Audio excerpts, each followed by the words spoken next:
saldi, ne ha approfittato già? Sì, qualche regalo, sì. Non per lei quindi? No, non per me, non ancora, stranamente.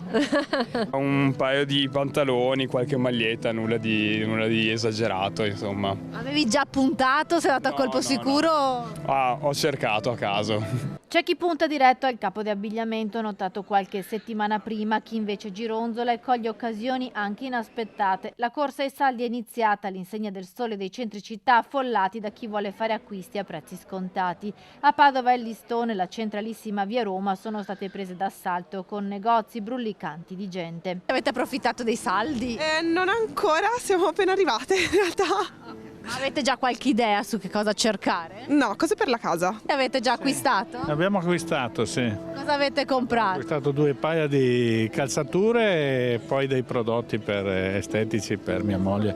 Quelli non erano in saldo. Avete approfittato dei saldi? Abbiamo approfittato, sì.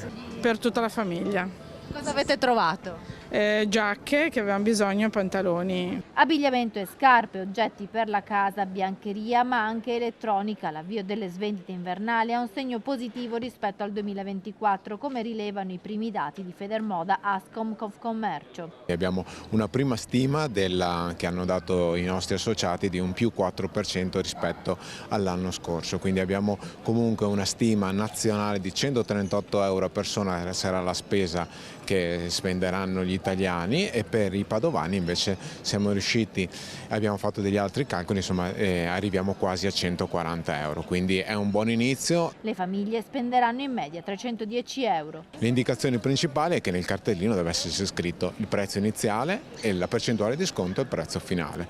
Poi abbiamo diritto, ovviamente il consumatore ha il diritto del reso sui cappi fallati.